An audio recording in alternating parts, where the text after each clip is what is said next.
months ago, she was the star of this race at its inaugural running. 12 months later, this year, she returns as the Queen of Greyhound Racing out to defend her crown. The two Queens of Greyhound Racing. She's a pearl, one length to Wow She's Fast. Wow She's Fast got up on the rail. Amron Boy storms, but the Queen did it. Wow She's Fast has won it. Phoenix Flight Path Episode 3. Welcome along after a massive night of greyhound racing on Saturday night in Melbourne Town. 3 Group 1s, the 2 Topguns, the Hume Cup. It was one of the all-time great nights of racing. It was a little bit chilly on track, but the racing kept me well and truly warm, and so did the 25,000 steps or so I did for racing.com, walking around the track trying to catch up with trainers as I welcome Smithy to the podcast, a man who did not go near as far distance-wise as me on Saturday. How are you, Smithy? No, I had the feet up in comparison to you, Jim. 25,000 steps. The chafe would have been flaring. We would have been in absolute all sorts on Sunday morning for you, mate. But no, good job. Well done on the broadcast. The little bits that I caught, it was fantastic. And I've heard plenty of feedback that it went really well as well. And then, of course, from a racing perspective, it doesn't get much better than that. The Hume Cup was phenomenal. Raiders Guide versus Hector Foley going down the back, and then the Top Gun transponder just gave no one else a chance, and the Top Gun stays. Ritza Piper, a little bit of a boil over, but there's no questioning her talent. So it's been an absolute ripping weekend of greyhound racing. You are right about the chafing. There was plenty going on. We're doing that many steps in a night. But I actually went in the lead up and thought I'll venture down to one of those cheap little $10 pop-up haircut salon type things, just like your instant cuts, $10 for about a 5-minute cut. Like they just hammer through, shave everything, cut it right back. I thought 9 times out of 10 it's okay. Sometimes you get a bad one. And I thought it might have been a bad one. And that was confirmed when I got a message from Tomo from SEN Track, the old fudgelet, I think we call him, who goes along the lines of this as a text message. He goes, just trying to find it here. Great work on the coverage Saturday night for the Top Gun. Got to compliment the hairstyle, though, looking slick. And I'm thinking, well, you're saying you've got to compliment it, though. So I looked into it a little bit and I sort of said, yeah, I think it was butchered at a $10 hair salon. And then he goes on to say, yeah, there's no middle ground with those $10 ones. They either do a good job or a terrible job. And I'm starting to think he was thinking my haircut was a terrible job. Gee whiz, I tell you what, I don't know if he's paid you to get mentioned on this podcast, but he will be absolutely ecstatic that he's copping a little mention. And I don't know if he can be talking about someone's salad, their bouffant on top of the hair either. So I reckon you're looking too far into it, Jim. I reckon he was happy with your work. Yeah, I'm not too sure he was. Run of the day. Well, it's time for Run of the Day, and this is pretty much just a review of what was going on Saturday night, mate. 3 Group 1s. We're going to touch on them all. We're going to start with a replay thanks to the Watchdog Racing, Greyhound Racing Victoria, of Transponder taking out the Top Gun Sprint, because this was such a statement run, and this podcast is all about the flight path to the Phoenix. He hasn't been selected, and on a run like this, he's a big chance. Here he is, Transponder, absolutely A1. Ready. Racing, good speed in the centre from Launch Code. Pushing forward was Transponder's going to find the front here, and he got clear by 2. Going through to second, Schillaci. From on the outside, Alpha Zulu. Up to 4th was J. They've raced clear on the rest. Next in the field, Elite Machine from Launch Code, Transponder. Wow, she's fast, but Transponder's a mile in front here. It's 5 clear. J runs to second. Alpha Zulu, Schillaci next, but it's a one-act affair. Transponder wins the Top Gun by 6 lengths over J. Just an absolute smashing from Transponder. Jumped beautifully. He veered up the track a little bit, and I reckon that's a tactical manoeuvre in a Group 1 field like that, because he was just able to hold them out in the first 20 or 30 metres, Smithy. 5.10 early, into a little bit of a headwind, and just roared down the back straight, 17.56. And I caught up with Luke Thompson and Holly Thompson after the race, and the sheer emotion of what that win meant to that family, I think you can never underestimate that, because they are proven as being potentially the number 1 training team in the game, and yet they've won, I think, already 2 Top Guns. That was Top Gun number 3, and yet it meant so much.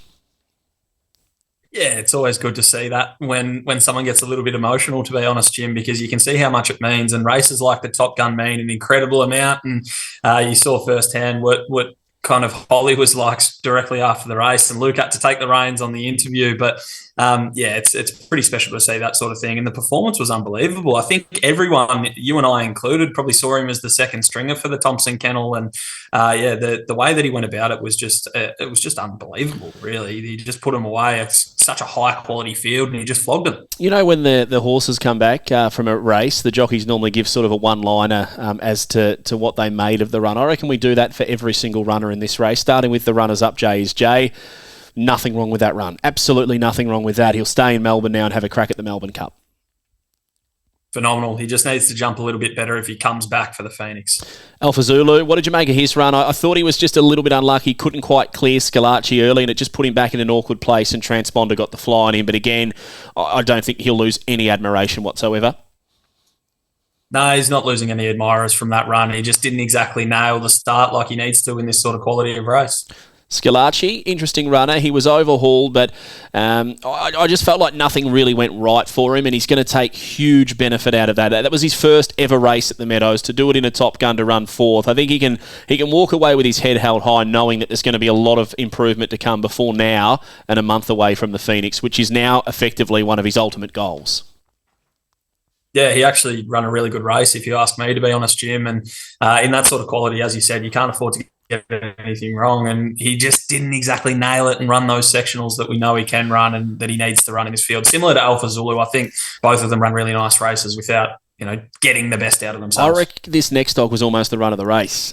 Big Energy comes home in fifth placing, beaten 13 lengths, went 30 and 63. You're going to think I've got rocks in me head. Not the case. If you go back and watch his run, he wasn't too far off them before there was just a bit of a pack at the first corner. He couldn't quite get a clean run at them, and then there was a little bit more trouble back in the field. But he actually made seriously good ground, considering the time they were running up front. I reckon if you clocked his sectionals and the way that he finished off, there was nothing wrong with the run of Big Energy. Absolutely nothing wrong with it at all. We know what we're going to get with Big Energy, and that's a very, very fast animal when given clear air. He didn't get much clear air, but when he did get it, his runs were great.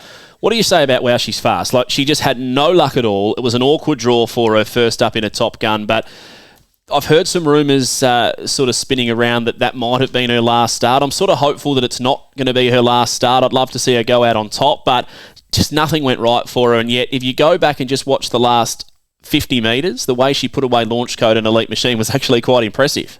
Yeah, exactly right. She had absolutely nothing go her way, and we probably knew that was going to happen with the way that the boxes were drawn. She was going to have to be at her very best, and it's very hard to do 6 months off at this level. So I certainly still think that she's going well enough, but I'm not the person that matters to. It's going to be Team Greeno that are going to make that decision, and the ownership group as well. So I'll leave that to them, but I thought her run was full of merit given the circumstances. Launch Code from box 4 was almost first to go. It was the first greyhound Dan Hibbard called out of the box. Seemed to jump well, but was then just held up momentarily by the greyhound underneath, the eventual winner Transponder, just shifting up into her at the start, or into him at the first sort of 20 or 30. So I think it's a bit of a forgive run. What did you make of that from Launch Code? He didn't have much luck. Massive forgive run for me. Yeah. As soon as you draw outside Transponder, you're probably a little bit nervous with the box draw. He nearly got across, as you said. He was the first dog that Dan Hibbard called, and I reckon if he was in 3 and Transponder was in 4, he would have. I'm not going to say he would have beaten Transponder, because Transponder was on another level on the night, but I reckon he would have been right there and close and would have run top 3. What about the Elite Machine? Just no luck for the 2-time Group 1 winner. Yeah, just no luck whatsoever. I don't think you can really draw a line through that run in regards to his ability or anything like that. He came up with a stiff draw and just had absolutely no luck during the race. And then, Smithy, it was the Stayers doing battle in the Top Gun Stayers, and this was won by Ritza Piper, a bit of an upset at about 20-1, and here's how the New South Wales visitor stole the Top Gun away for the Stayers. Racing very slow out. Palawa King missed it by 5.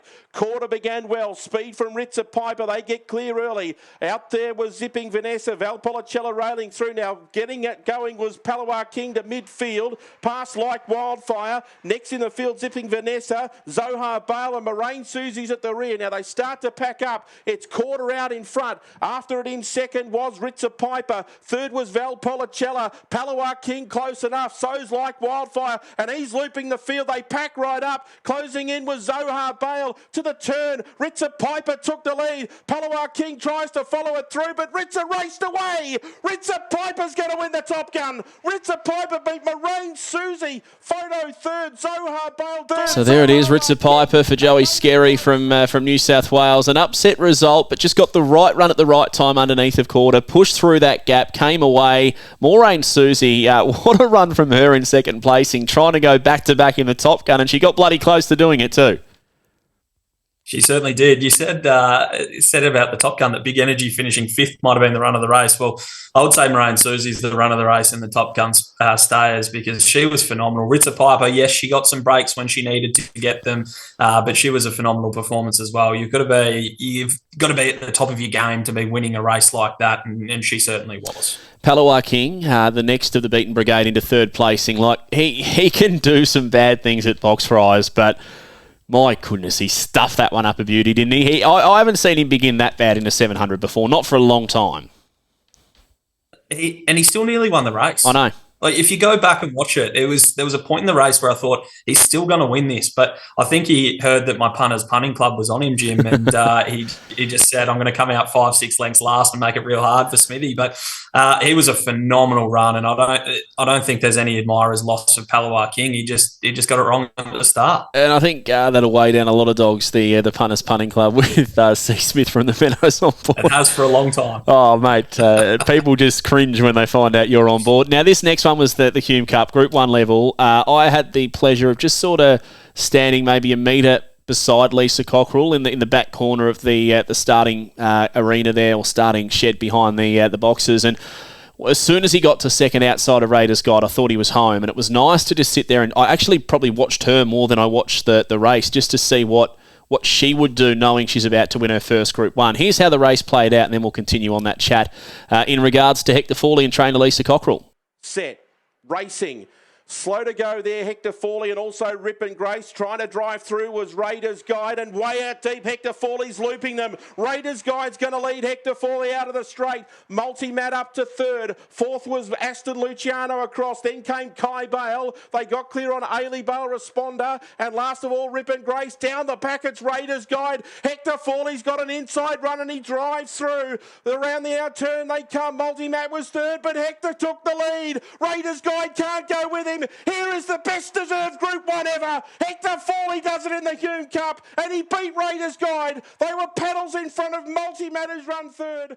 The best deserved Group 1 ever was the call of Dan Hibbert there with Hector Fawley. And as I said, mate, Lisa Cockrell, just watching her, I think I would love to have been able to recapture that moment and just show it to everybody, because she was so still. She wasn't moving at all, and I could just see this tear start to come out of her right eye. And you could just tell in that moment how much this meant for her. And this is her pride and joy, Hector Fawley. They've been breeding dogs for 20 years. They've got an absolute superstar, and now they've got a Group 1 winner. It was an amazing result. Yeah, it certainly was, Jim. And I know if you ask me, the most proud thing that I've ever done in greyhound racing is standing behind the boxes and getting to witness those sorts of things and getting to interview the trainers immediately after the race. And this is no exception. The Cockrell family, we've seen them have really high-quality greyhounds for quite a number of years, but haven't quite got over that summit. And the 600-metre Hume Cup, it's looked like a race that Hector Fawley should go for a hell of a long time. And me speaking with them after the race, they said it was probably 5 or 6 months ago they started thinking about it and planning for it. He's the best middle distance dog in Australia. I think there's no doubt now after winning that Hume Cup. I always say gamble responsibly. Chances are you're going to lose. 1-800-858-858, gamblinghelponline.org.au, Smithy. But for me, he just is the profile of a Sale Cup winner. Just through and through. And he has tried the 680 in the past, hasn't really got it. Sales dropped back 10 metres with the new track, so it's now not 650, it's 640. I just think he profiles so bloody well for that race. He was about $5 last week to win it. I don't know if that's changed at all, but if I'm framing the market right now, there is no way he is not my favourite. No way at all.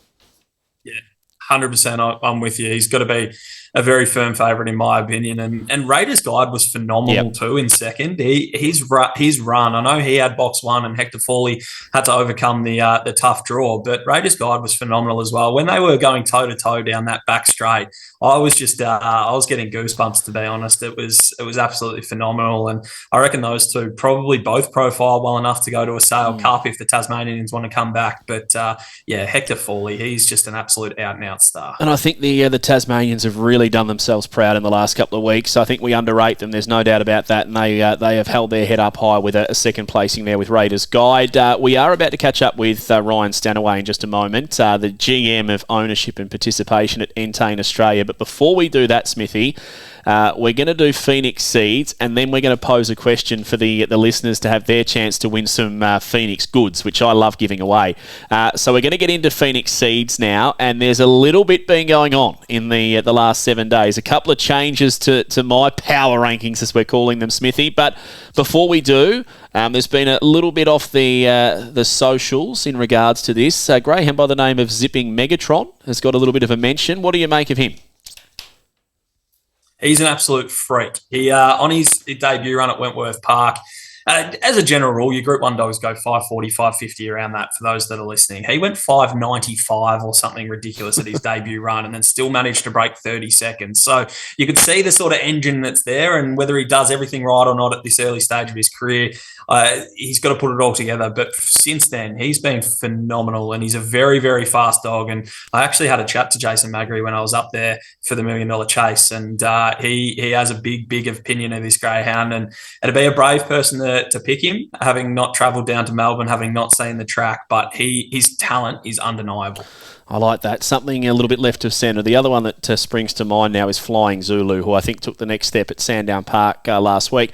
I'm going to go through my power rankings and then you can give yours, Smithy. There are a couple of alterations, so I'll give my ins and outs at the end once I've given my top 8.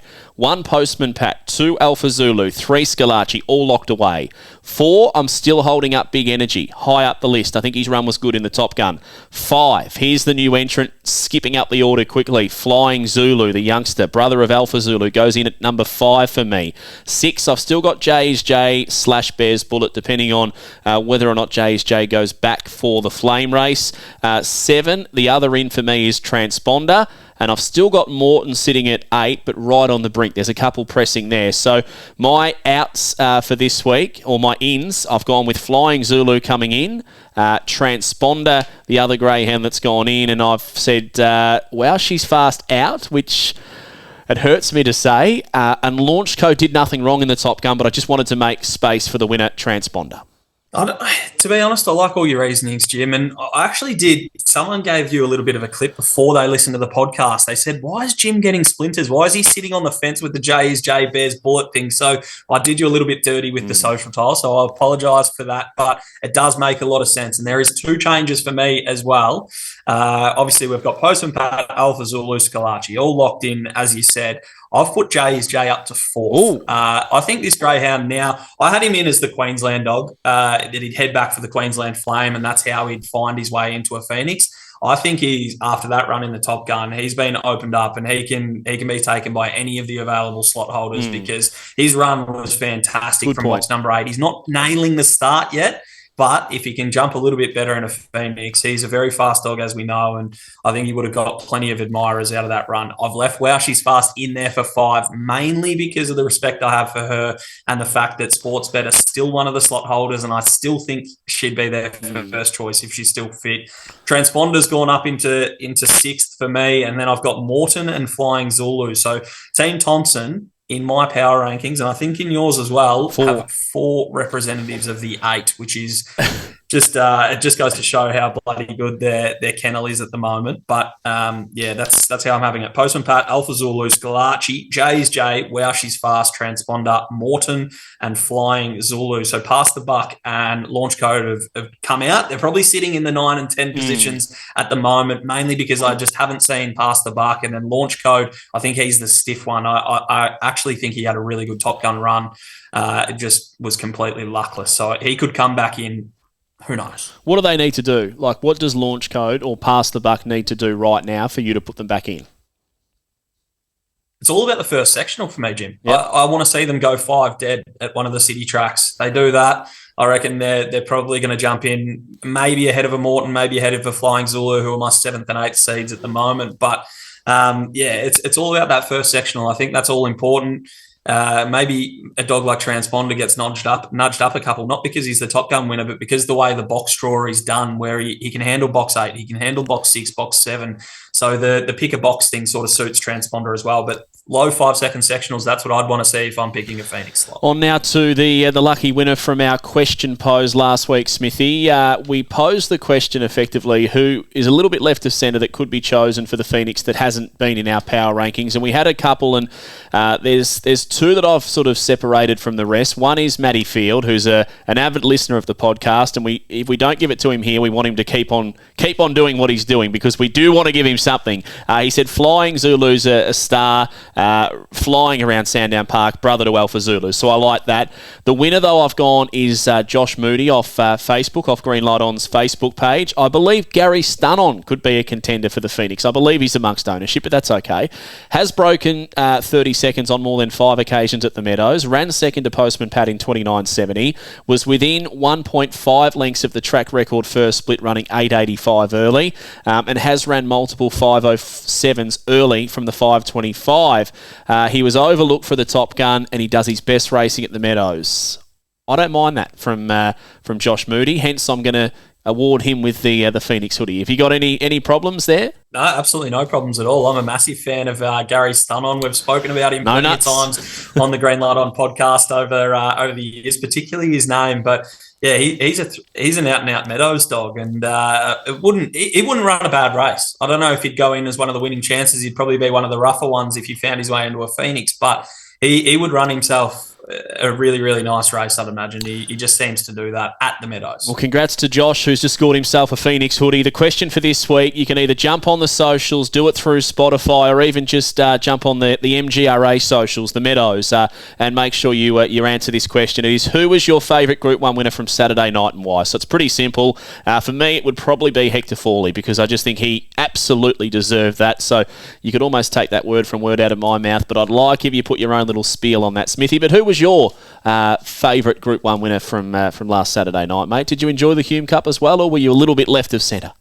No, I'm Hector Fawley as well. I obviously have a bit of a soft spot for the 600-metre Group 1s. You don't get many of them. We've only got a couple of them here at the Meadows, but it's just phenomenal racing. It's such a different sort of setup. You've got the bend start. You've got dogs stepping up from 500, dropping down from 700. You don't know which form lines to take. You got a dog coming from Tasmania. It was there was just so many different things that came together, and then for Hector Fawley to get the job done, as our man Dan Hibbard said, it's one of the most deserving Group 1 winners. Inside info.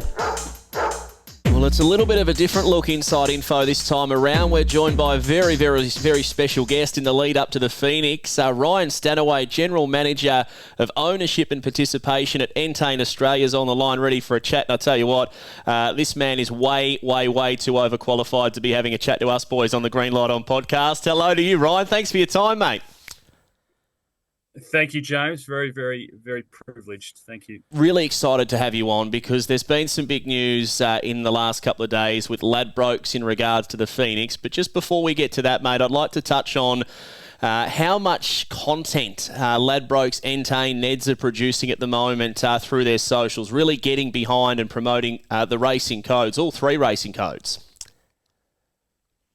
Yeah, absolutely, James. It's been one thing that we've focused on for probably the last couple of years now, building out that content stream across multiple channels, particularly socials, and really looking to, as you mentioned, just dive into the participant base and tell those rich stories around all 3 codes of racing, which I think we've done really nicely. And then the opportunity, I suppose, arises for Ladbrokes to have a crack at a race like the Phoenix, a slot race. Was it something, as soon as you saw it this year, you thought we've just got to be a part of this? Yeah, absolutely. I think it's something, we were part of it last year with our Neds brand, and I think this year we've obviously with the launch of the Ladbrokes Racing Club, it seemed like a really logical fit for us. the Ladbrokes Racing Club's all about, creating ownership experiences, and what better way to do that to introduce people to the sport, or to give people a real closer taste of the sport than to bring people along Phoenix night and get them involved with a dog like Schillaci. And just touching on that, Schillaci, the greyhound, I just felt like from a content perspective from Ladbrokes, he was the perfect choice. He's owned and trained by a bloke who owns and operates a pizza shop. He's going for a $1 million race with this greyhound. It's just an amazing story, and he's fast as well, which just adds to it. Yeah, absolutely. And I think, look, we certainly did our research on the racing side of things. I think we discussed it in depth with our trading team and our greyhound experts in-house, and he was certainly right up there in the seedings of the dogs that hadn't yet secured a slot. But as you say, the story of Jihad Talji and the pizza shop at Carrum Downs, and his history in racing's been fantastic. So I went out to the property at Devon Meadows last week, and we sat down and nutted out a deal, and it was fantastic. He's obviously a terrific fella, and apart from being a Pies supporter, that's probably my only knock on him.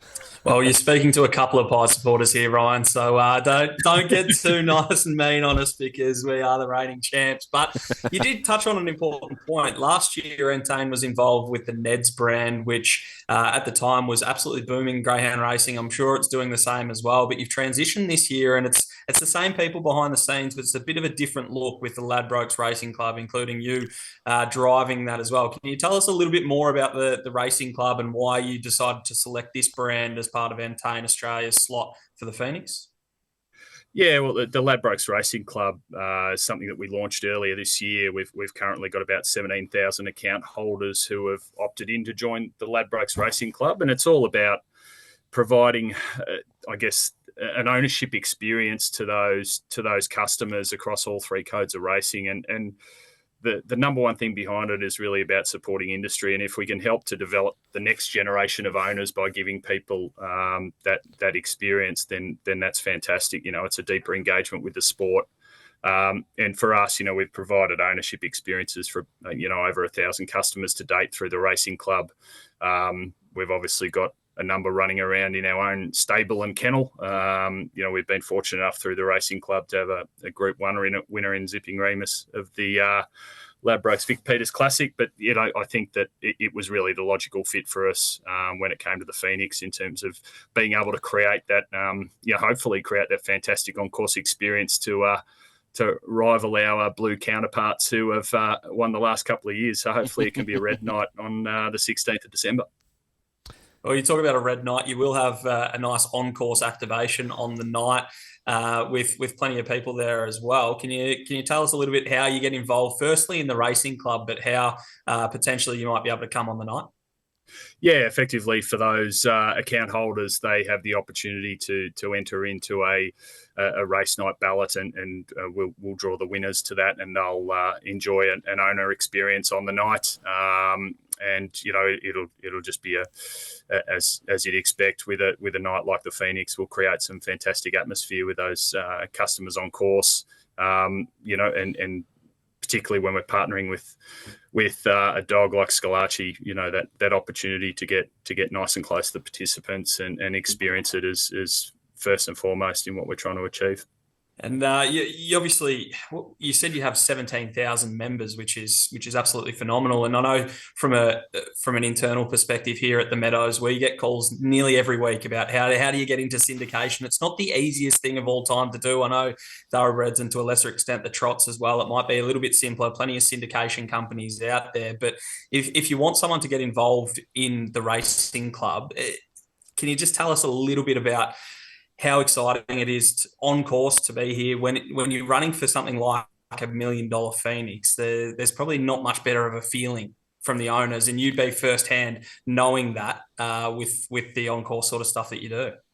Yeah, absolutely. I think that for those who are fortunate enough to win the ballot for the night, I think that, not only do they get a great experience, but as I said, they can, in a lot of cases, we're already hearing anecdotally where those, some customers have had a great day at the races. They've got to meet the trainer. They've then, become, they've now become 5% stakeholders or 10% stakeholders in a thoroughbred or a greyhound or a trotter or whatever it might be. So that's exactly what we're trying to achieve, right? We want to curate the the next generation of participants, and hopefully, it's a great opportunity for some of these trainers in particular to showcase their wares, and we obviously, surface the content that the trainers provide to us, and it really creates a sense of, I guess a true sense of connection between the animal and the customer.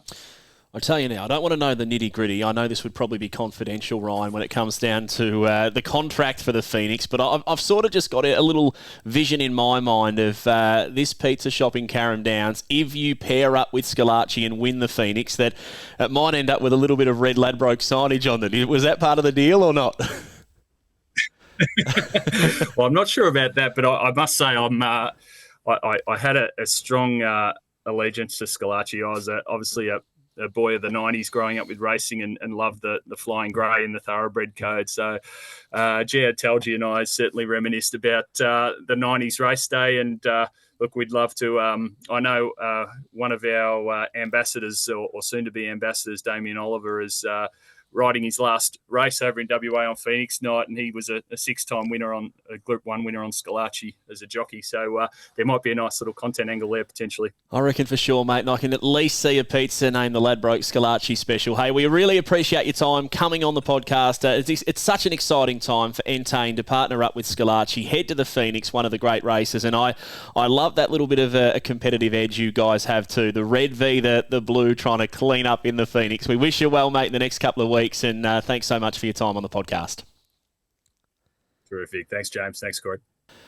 Well, there he is, Ryan Stanaway from Entain. Great little insight into Ladbrokes and the way that they've come to partner up with Schillaci for the Phoenix later on in the year. Well, Smithy, a little bit of a quiet time, a little bit of the calm before the storm at the MGRA before the Phoenix. We will be still releasing a podcast episode every week, getting some inside info, maybe even tipping some winners on a Wednesday at the Meadows is what we might have to do. But I thought we'd just very quickly touch on the shootout, which is coming up at Sandown Park, and also the Melbourne Cup's not too far away. And the reason I wanted to do that is I heard a couple of rumours that Hector Fawley could head back across for the shootout to Sandown Park over 500 metres.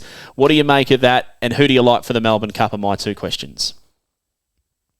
Look, shootout, I love the shootout. It's a cracking race. You get greyhounds that aren't necessarily your favourites for things like the Melbourne Cup, but they're the fastest dogs. So I'd love to see a big energy in a shootout. I'd love to see Hector Fawley in there.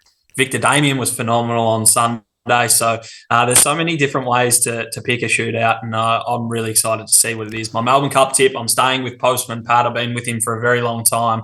I think the Thompson Kennel can produce him nice and fresh, and as long as he's still going there, I'll have Postman Pat on top. I don't mind him fresh either, and I think we've almost forgot how good Postman Pat is, and he's still the first greyhound locked away in the Phoenix. No two ways about that. Well, thanks so much as always, Smithy, for your time. I reckon that was almost my favourite episode. It was a little bit different. We didn't really look toward future racing, but catching up with Ryan was great. And I tell you what, the countdown is onto this Phoenix, and you can just start to feel the intensity. It's all starting to build to what is going to be a massive night in December, so I can't wait.